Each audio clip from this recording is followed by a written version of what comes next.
deste país nos últimos dias, não podemos esquecer desta tragédia que pelo menos até ontem já vitimou 165 pessoas e ainda existem 155 desaparecidos.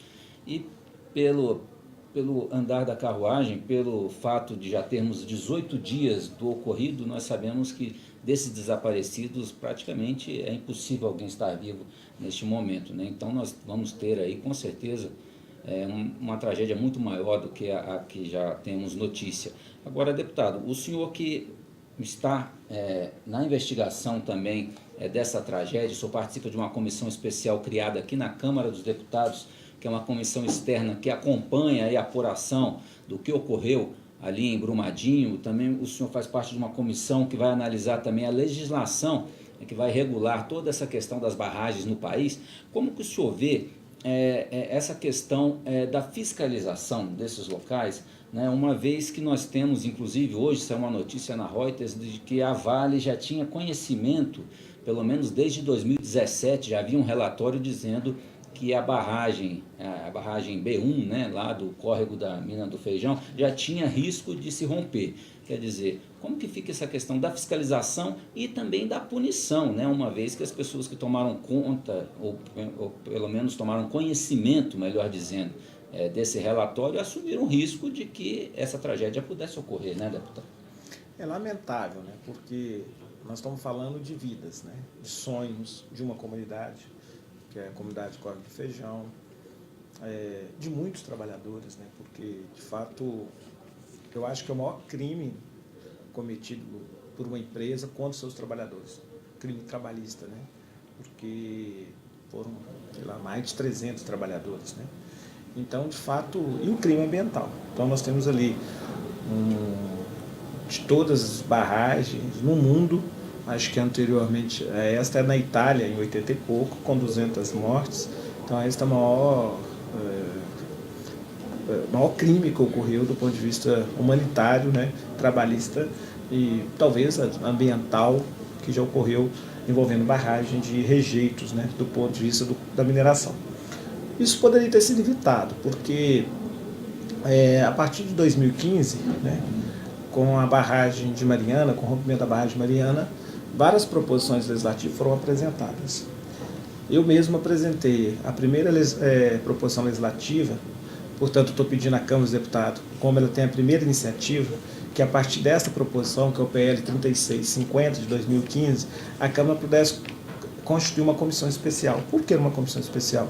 Porque se não for através de comissão especial, os projetos passam por inúmeras comissões temáticas permanentes aqui na Casa, na Câmara dos Deputados, depois mais CCJ, depois mais plenário, depois Senado, e aí fica 10, 15 anos, né? E o nosso projeto, ele não conseguiu ser aprovado na Comissão do Meio Ambiente. Não estou falando de Minas e Energia, que tem a presença do lobby mais forte, mas o relator, que é o Júlio Delgado, de Minas, deu o voto favorável. Nós tentamos votar 3 vezes o projeto na Comissão do Meio Ambiente e nós não conseguimos a votação. Houve manobra, não foi aprovado o nosso projeto. O projeto é importante porque, a partir daquele momento, eu não sou engenheiro, sou economista, mas eu estudei um pouco como que funciona e quais são os modelos de barragem no mundo. E, a partir daí, percebi que o Brasil tem uma legislação medíocre, muito medíocre, de 2010, e que não trata da segurança, da fiscalização, né, da licença ambiental, nem das responsabilidades, né, porque vamos supor, se tivesse colocado 2015 responsabilidade criminal na questão de quem administra as barragens, de quem é responsável pela gestão da barragem, das consultorias que emitem laudos, dos engenheiros, eu tenho certeza absoluta que qualquer cidadão, não precisa ser engenheiro, de bom senso, não permitiria um restaurante no pé da barragem. Porque mesmo que os laudos, um pouco manipulados pelo desejo da empresa, porque tudo indica que, de fato, os engenheiros foram obrigados a assinar laudos, né, pelo depoimento que nós acompanhamos dos engenheiros que foram presos pela Polícia Federal, sofreu pressão dos gestores, dos diretores da Vale, para dar laudo de segurança, eles não assinariam, ninguém assinaria, né? Então é uma desmoralização. O próprio Onyx, né, falou que tem que preservar a mineração. A Vale é muito ruim para o mundo. É ruim para o mundo uma empresa que faz um genocídio desse, né, que mata os seus próprios trabalhadores no terreiro da fábrica, no chão da fábrica, né? Então o mundo pede o respeito em relação ao Brasil, porque o Brasil diminui na atividade, né? Na verdade, nós estamos vivendo uma crise do modelo capitalista no mundo, mas no Brasil nós vivemos um capitalismo com maior crise, porque nós temos um capitalismo aqui não civilizado, né? Não é só nesse episódio, mas em vários outros episódios as pessoas não consideram o outro, o direito da outra pessoa, né? O caso lá do Flamengo, né? Das crianças que tinham um sonho, uma esperança, para a maioria daquelas comunidades, aquela liderança, aquela criança era uma grande esperança para os seus pais, para os seus familiares, e eles serem mortos como foram, né? Então, assim, em vários outros episódios, né? Em vários outros direitos do cidadão, direito do consumidor no Brasil, totalmente sem regulamentação. As nossas agências, criadas lá no início do governo Fernando Henrique, que tinha esse papel de regulamentação, né, de vários setores brasileiros, vários setores produtivos, vários setores das políticas públicas, não funcionam, né? A própria agência de mineração, acho que tem 34 ou 35 funcionários. Nós temos no Brasil 24 mil barragens, né? Só de rejeitos da mineração, aproximadamente 800 barragens, né? Então nós precisamos tomar uma decisão. Eu acho que não é aceitável, pelo que eu vi lá, eu estive em Brumadinho no dia seguinte, fiquei no comitê de crise, depois fui para a Estação do Conhecimento, onde a gente recebia os familiares. É muito triste. Assim, não tem palavras para explicar a dor, né, daquelas famílias, daquelas pessoas. Então, é impossível o Brasil conviver mais com mineração, com barragem molhada. Inaceitável a destruição. Acho que o mundo já tem tecnologia, o Brasil já tem tecnologia, né? Em Congonhas, por exemplo, que eu acompanhei, Congonhas é uma cidade de 40 mil habitantes, a barragem foi construída no século XXI, nem foi no século passado, foi em 2005, a barragem é em cima da cidade, assim, não está na zona rural, e barragem de rejeito molhada, e que agora, para esvaziar ela, os técnicos da CSN estão dizendo que gasta 10 anos. Até no processo de esvaziamento ela corre risco. A população, tive lá, as crianças não conseguem ir para a escola, as pessoas não conseguem dormir, né? O prefeito está totalmente perdido, assim, buscando como resolver para dar um conforto, né, e proteger seu povo. Então nós vamos ter que radicalizar mesmo. Acho que tem que ter o fechamento imediato de todas as barragens de rejeitos no Brasil, né? Aí as pessoas falam, mas a produção minerária, mas a arrecadação, tem que encontrar uma forma, uma equação, porque são vidas que estão em jogo, são comunidades, né, são histórias. Nós não podemos botar o lucro a qualquer custo, retirando a vida das pessoas. Então nós temos que tomar essa posição. Eu acho que todas as barragens de rejeito feitas nessa tecnologia que chama alteamento a montante, né, terra sobre terra, nós precisamos desativá-las imediatamente para que não puxe outras vidas. Nós temos aí vários casos em Minas, nós temos aqui em Paracatu, que é de ouro, extremamente polui, estrago. Assim, vai chegar no Rio São Francisco, que aí vai afetar mais de 700 municípios que vivem a mais de São Francisco. O Rio São Francisco é o Rio da integração nacional, vários estados, mais o oceano. Então, assim, né, essa do ponto de vista ambiental é um desastre total, né, nunca antes na história do mundo, talvez. E sem falar humanitário, né, que tem impacto, e outras, em qual Itabira, Congonhas, seja, nós estamos aí, né, nós vamos ter que desativar estas várias bombas relógio esparramadas pelo Brasil e, lamentavelmente, em Minas Gerais, né. Só nesse final de semana, na sexta para o sábado, nós tivemos a sirene em Barão de Cocais, uma outra da Vale, depois também nós tivemos uma outra em Itatiaiuçu, né? Assim, não temos nenhum plano de emergência, nada, nenhuma estratégia de comunicação. Isso ocorreu 1h da manhã, foi uma desorganização para evacuar, para conversar com a comunidade. A comunidade agora não tem garantia que realmente está superado o risco. Então, sim, pensa bem, cidadão morando né, nestas condições. E geralmente toca a sirene e salve-se quem puder, né? Porque na verdade, como o senhor disse, não tem um plano de evacuação da cidade caso algum problema ocorra, né? A própria empresa apenas instala a sirene. Inclusive tem uma questão grave, que tem vários depoimentos, várias ONGs dizendo que no caso de Brumadinho tem mais famílias que estão buscando dizer, meu parente está desaparecido, um tio meu, uma senhora, uma viúva, uma avó, dizem que não tem transparência e que há dificuldade da Vale incluir essas pessoas. Isso é muito grave, inclusive eu falei isso com o Ministério Público, nós precisamos cuidar um pouco disso. Está dizendo que do ponto de vista da comunidade teria mais pessoas desaparecidas e também das empresas terceirizadas. A Vale não conseguia nem dar o número de trabalhadores que encontrava naquele momento na sua empresa, em especial dos terceirizados, ela não tinha no mínimo controle. É verdade. E, deputado, e o problema é que nós já tivemos, a Vale é reincidente, né? Nós já tivemos a tragédia de Mariana, né? Que foi uma tragédia que também matou pessoas, um número menor, foram 19 mortos, mas que gerou também um dano ambiental terrível, né? A bacia do Rio Doce, chegando até lá na Foz, no Espírito Santo, chegou até o mar, a lama, né? E de lá para cá a gente viu que a Vale não tomou nem as providências que estavam previstas, né? Na questão de indenização, questão de rever aí suas práticas. Até hoje. A comunidade não foi reconstruída até hoje. E nenhum trabalhador, nenhuma vítima. É que a indenização, caso de morte, é irreparável. Mas nem isso a Vale cumpriu junto com a Samarco. Porque, você diz muito bem, é do mesmo grupo empresarial, 3 anos depois, ou seja, não tiveram a mínima preocupação de aprender nada com a tragédia, com o crime de Mariana. Né? E até nesse caso a legislação penal ela tem que ser aprimorada também para permitir uma punição mais rigorosa nesses casos, né? O país tem que ter a vergonha na cara, né? Tem que ter um governo exigir imediatamente demitir, porque inclusive é referendado o presidente da Vale pelo presidente da República. Tem que ser demitido imediatamente. Né?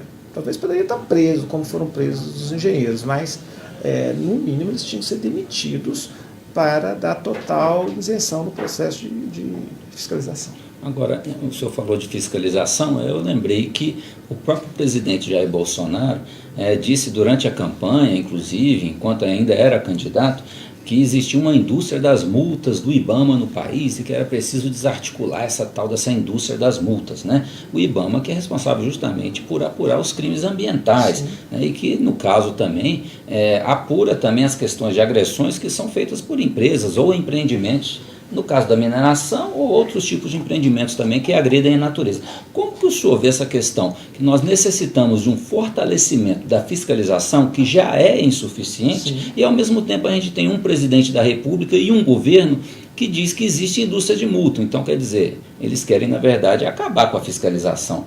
Sim, é uma lógica maluca, liberal, ultra enlouquecidos, né, comandada pelo mercado, né? Comandado pelo Paulo Guedes, né, que se transformou o grande posto Ipiranga do Brasil. Né, e esse posto Ipiranga dá as regras para o presidente da República, dita as regras para o presidente da República, do qual o presidente da República está repetindo esse conjunto de bobagens. Né? Ou seja, o Brasil precisa de mais regulamentação, né? O Brasil precisa ser um país mais civilizado, mesmo dentro do próprio capitalismo. Então, o problema nosso é a ausência de regulamentação e de fiscalização de cumprimento das legislações. Né? Você tem empresas que atuam fora do Brasil, quer dizer, multinacionais que atuam no ramo da mineração, que nunca cometeram nenhum crime ambiental, não tem nem crime, nem tem impacto ambiental aonde eles trabalham. E aqui no Brasil eles cometem crime, né? Teve empresa norueguesa que cometeu um crime no estado do Pará. Então, foi falta de legislação, falta de fiscalização, boas legislações, né, que nós precisamos melhorar no Brasil e exigir que elas sejam cumpridas, né? Então, eu acho que dito isso. E também, o Brasil precisa debater, né, que nós estamos vendendo nossos minérios a preço sem nenhuma tributação, porque tem a chamada Lei Candir, que eu tenho debatido há 3, 4 anos, que o Fernando Henrique Cardoso, em 96, ele fez uma lei, na minha opinião, criminosa em 2 aspectos. O primeiro aspecto, que a lei desindustrializou a economia brasileira. O Brasil, naquela época, produzia 45 milhões de toneladas de aço, Quando eu fui eleito deputado federal, no meu primeiro mandato, em 2002, eu participei de uma reunião da Associação das Siderurgias no Brasil. Eles tinham uma meta de produzir 100 milhões de toneladas de aço em 2010. A China produziu igual ao Brasil naquele momento. Hoje a China produz 1 bilhão de toneladas de aço ano e o Brasil caiu de 45 milhões de toneladas de aço para 30 milhões de toneladas de aço. Isso tem o impacto da Lei Candir. A Lei Candir transformou todos os nossos industriais em exportadores, né? De ou matéria-prima ou semi-elaborados. Desarticulou toda a nossa indústria e a geração de emprego e renda. Nós ficamos só com a conta com as mortes, com os impactos ambientais. E outro aspecto criminoso é que o Fernando Henrique Cardoso ele fez essa legislação promovendo uma invasão de competência tributária no chamado República Federativa Brasileira, ou seja, no Pacto Federativo do Estado e do município, porque esses impostos pertencem aos estados e ICMS, falou que ia fazer a compensação, não pagaram, e por isso o Fernando Henrique quebrou o Rio de Janeiro, quebrou Minas Gerais, quebrou o Rio Grande do Norte, quebrou o Rio Grande do Sul, quebrou o Mato Grosso, quebrou o Pará, porque esta é a verdade. Tem uma origem os problemas.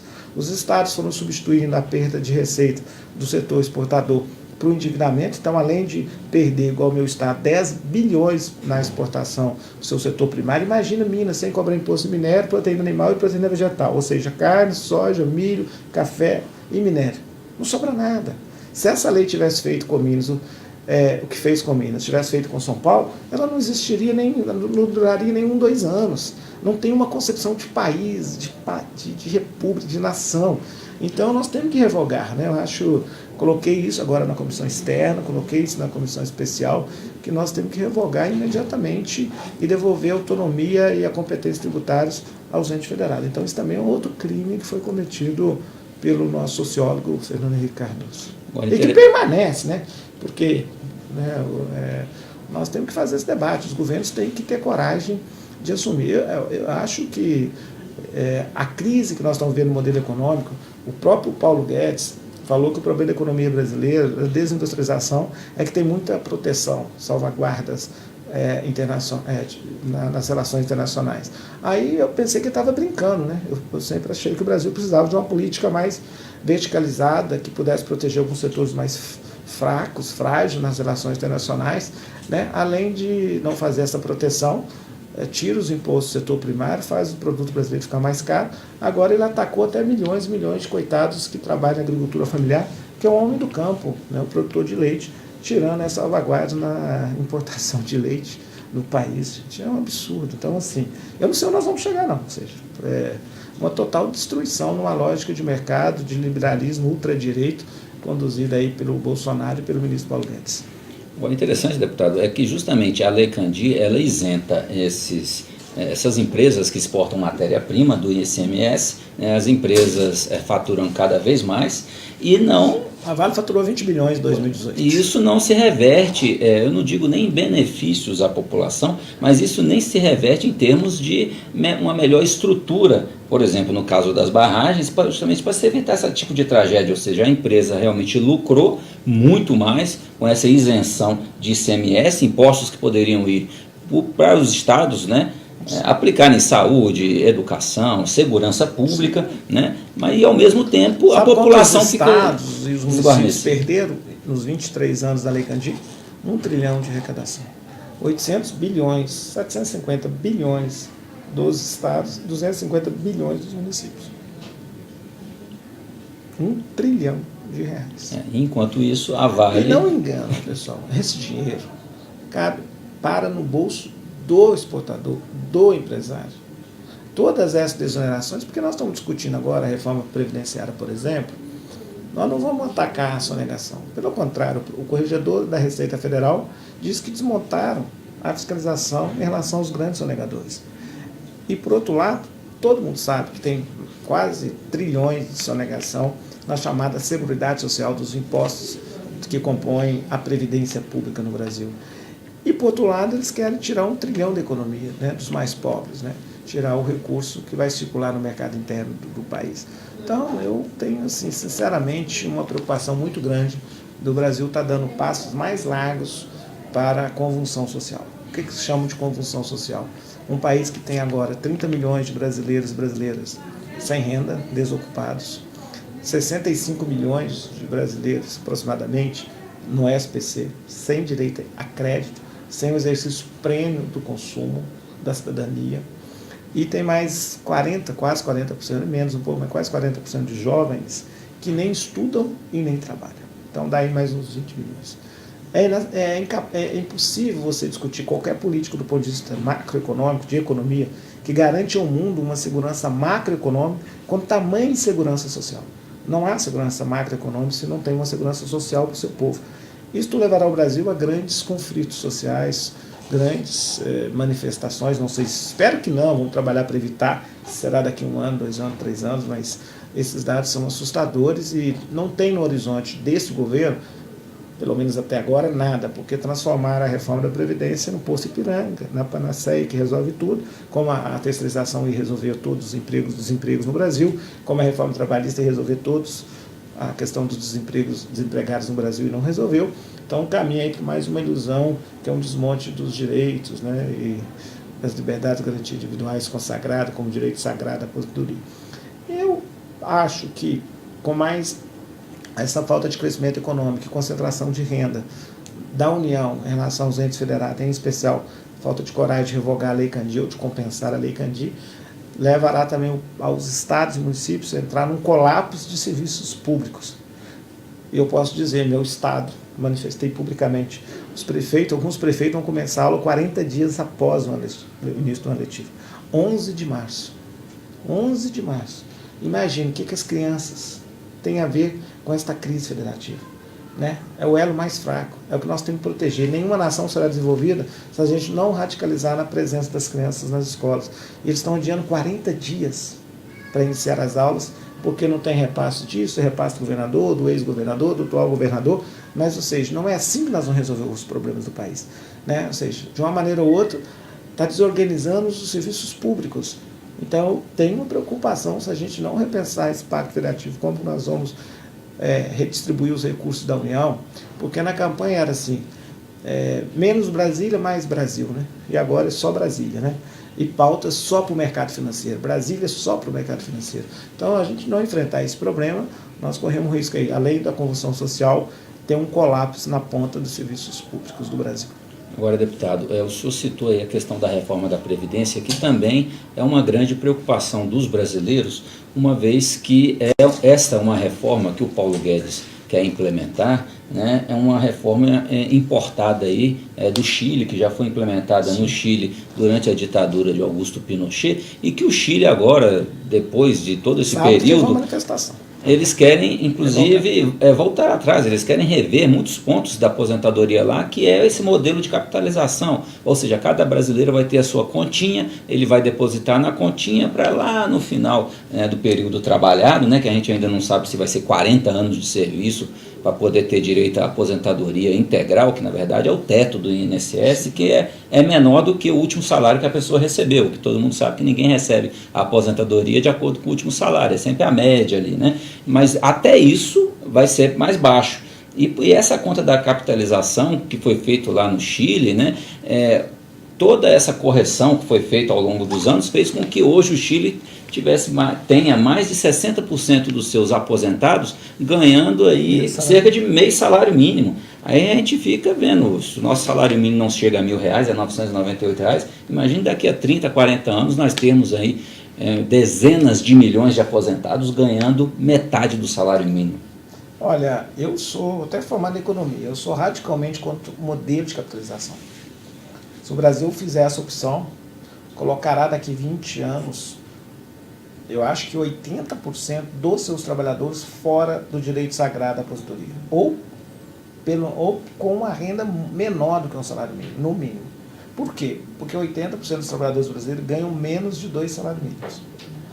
E mais grave, hoje, para o trabalhador aposentar aos 65 anos, por idade, ele tem que ter um mínimo 15 anos de contribuição. Mas para ele contribuir 15 anos, ele geralmente fica 20 anos desempregado. Então, 1 ano contribuindo, 1 ano ponto 2, 1 ano ponto 1 mês desempregado.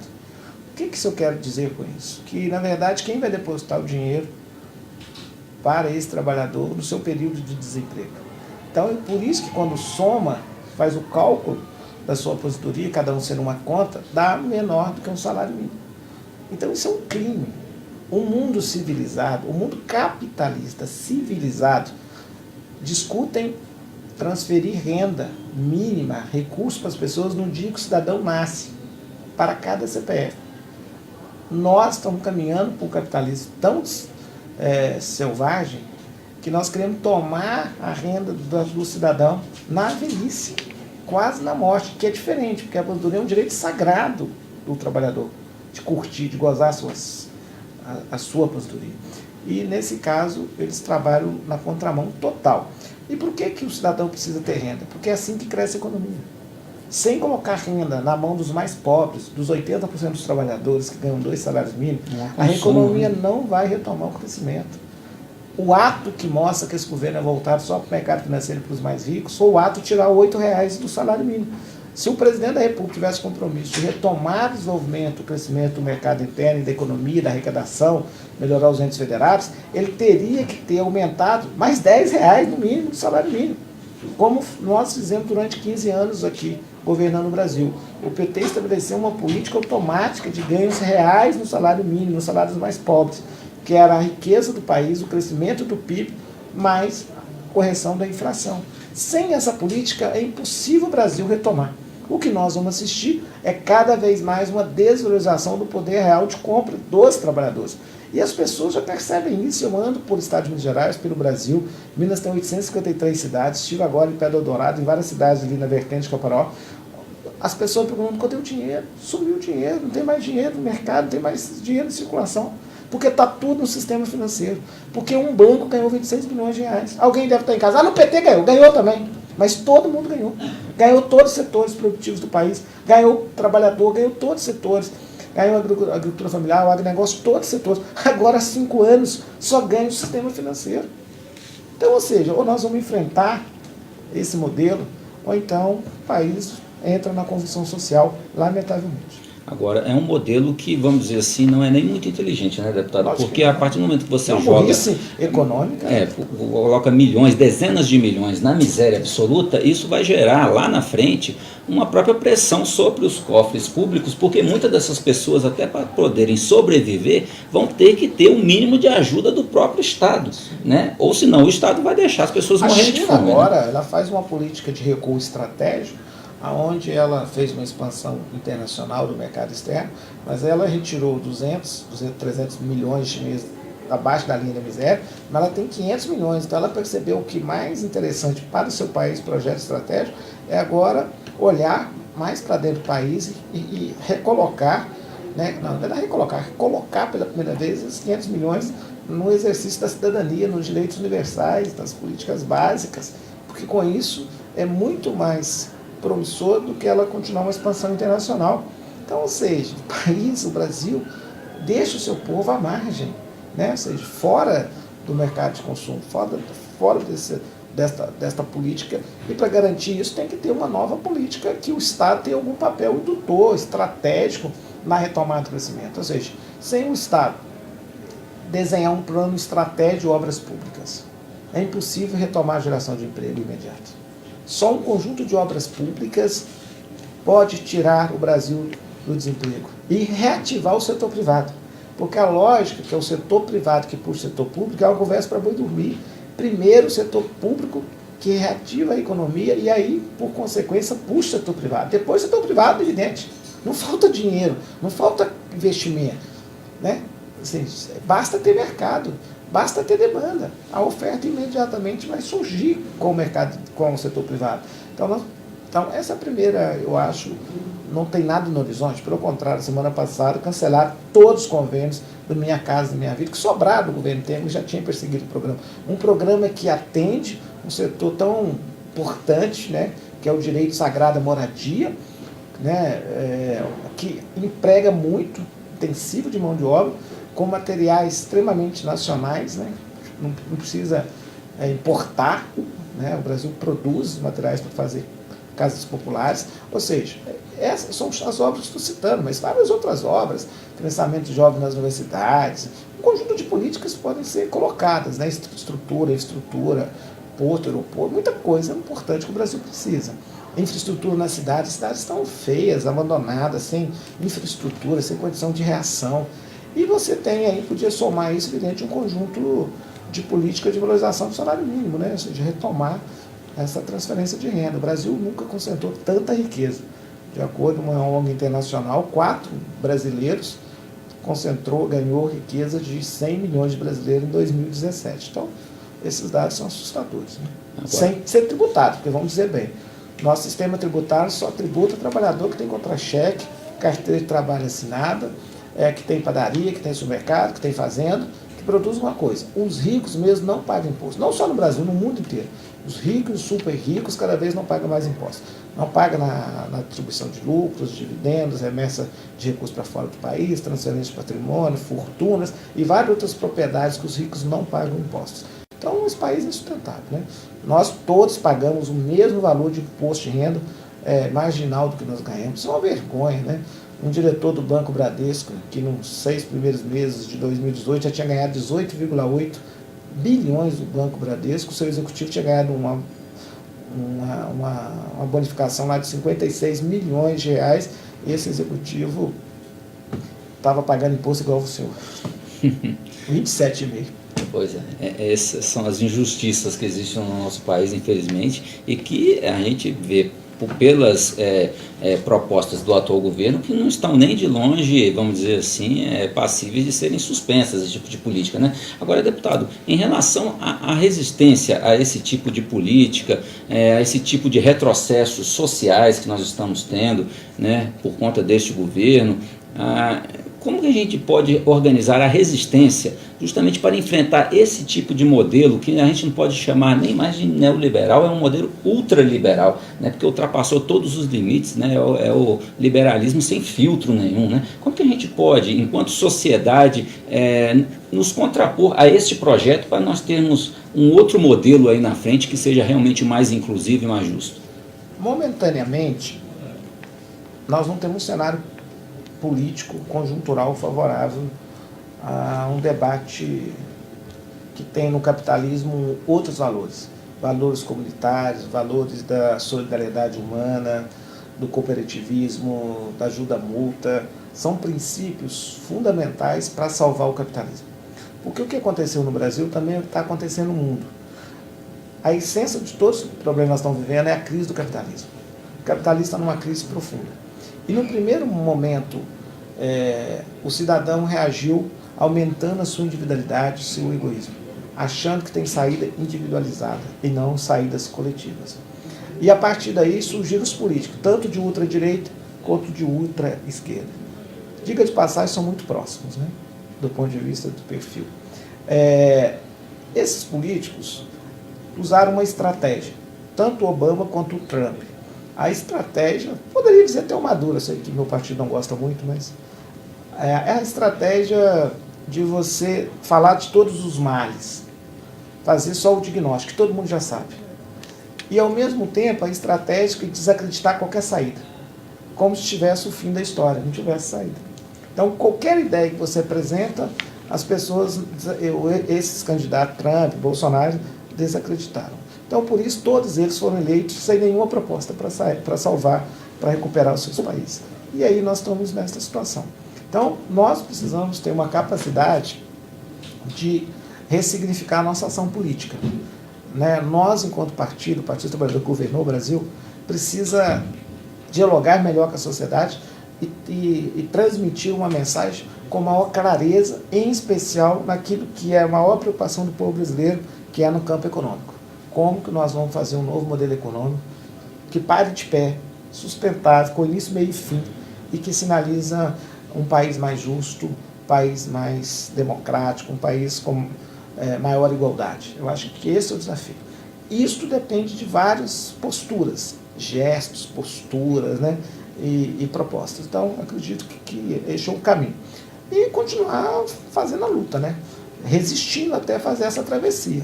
Nós não podemos admitir mais retrocessos, né? Não será fácil se a população não engajar nas redes sociais, principalmente, mas nas ruas também. A luta presencial traz energia, traz o calor humano, traz o abraço para a gente enfrentar. Nós podemos ter, 100 anos de retrocesso do ponto de vista não só das garantias de liberdade individuais, mas dos direitos civis, direitos econômicos, direitos trabalhistas. É muito grave a situação que nós encontramos. Nesse momento, o governo ultradireita, alinhado ao mercado financeiro, infelizmente, tem construído ampla maioria na Câmara dos Deputados e no Senado. E há essa descrença, infelizmente, na sociedade brasileira e em várias outras sociedades de outros países, de não acreditar que tem saída. Tem saída sim, vale a pena lutar e nós vamos enfrentar e nós vamos fazer essa travessia e nós vamos recuperar aí o país para o nosso povo. Isso aí. Nós agradecemos aqui a presença do deputado Reginaldo Lopes, conversamos com ele sobre a questão de Brumadinho, depois avançamos na questão da economia, da crise que assola o país, reforma da Previdência. Aliás, todos esses problemas podem parecer cada um individualizados, mas na verdade todos têm o mesmo pano de fundo, que é a ganância, a cobiça, né? Do capitalismo que nós vivemos, principalmente nesse momento histórico do país, né, deputado, onde realmente o outro não tem importância. Tanta riqueza, infelizmente, né? Tanta riqueza na mão de tão poucos. É verdade. E amigo... Por isso que está em crise. E amigo, essa entrevista que você está acompanhando aqui conosco pela nossa página, você também poderá ver depois, compartilhar com seus amigos, na página também do deputado Reginaldo Lopes, lá no Facebook. Aliás, nós damos essa indicação a você, que depois entre lá na página do deputado. Faz uma curtida para mim lá, para aumentar o curta lá, compartilhe, né, o trabalho, conheça também o trabalho do deputado Reginaldo Lopes, se você ainda não conhece, porque com certeza nos próximos 4 anos, ele que está entrando agora no seu 5º mandato consecutivo pelo PT de Minas Gerais, estará trabalhando a seu favor, em favor dos direitos do povo trabalhador brasileiro e também do povo de Minas Gerais. Novamente, deputado, muito obrigado pela sua presença. E amigo e amiga, se você gostou, curta, compartilhe, porque muito das coisas que nós conversamos aqui, dessas ideias, você não vai ver na grande mídia. Muito obrigado pela sua audiência e até a próxima. Um abraço.